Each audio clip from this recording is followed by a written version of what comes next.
Broadcasting രംഗത്തെ കുത്തകകളുടെ കടന്നുവരവ് ചെറുകിട സ്ഥാപനങ്ങൾക്ക് ദോഷം ചെയ്യുമെന്ന് ഫ്ലവേഴ്സ് TV MDയും 24 ചീഫ് എഡിറ്ററുമായ ആർ ശ്രീകണ്ഠൻ നായർ.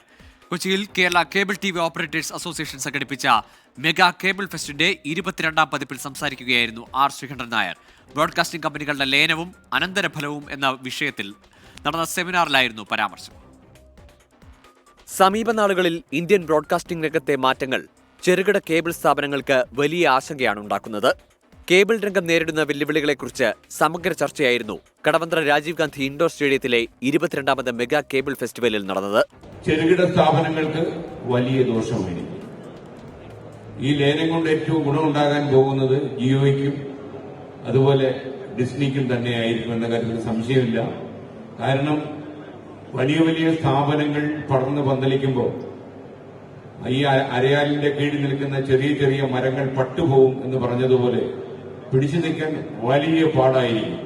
ഡിസ്നിയുടെയും ജിയോയുടെയും ലയനം ഇന്ത്യൻ ബ്രോഡ്കാസ്റ്റിംഗ് രംഗത്ത് ഏതെല്ലാം തരത്തിലുള്ള മാറ്റങ്ങൾ വരുത്തുമെന്ന വിലയിരുത്തൽ സെമിനാറിലുണ്ടായി. സെമിനാറിന് KCCL CEO പത്മകുമാർ നേതൃത്വം നൽകി. കോണ്ടന്റ് ഡെവലപ്മെന്റിൽ വലിയ ഒരു എക്സ്പ്ലോഷൻ ഉണ്ടാവാൻ പോവുകയാണ്. കാരണം ഇത്രയും പണം കണ്ടന്റ് ഡെവലപ്മെന്റിലേക്ക് ഇൻവെസ്റ്റ് ചെയ്യാണ്. അപ്പം ഒരു സൈഡിൽ കൂടെ ഇത് ഈ ഇൻഡസ്ട്രിയെ ഹെൽപ്പ് ചെയ്യാം, പക്ഷെ ഒരു വശത്തിലൂടെ ഇത് ഒരു പവർ കോൺസെൻട്രേഷൻ ഉണ്ടാകാനുള്ള എല്ലാ സാധ്യതകളുമുണ്ട്. സെമിനാറിൽ times now senior vice president Muhammad Musthafa, next digital CEO NK റൌസ്, news Malayalam chairman Shakilan, KCCL chairman K Govindan, MD PP Suresh Kumar എന്നിവർ പങ്കെടുത്തു. 24 കൊച്ചി.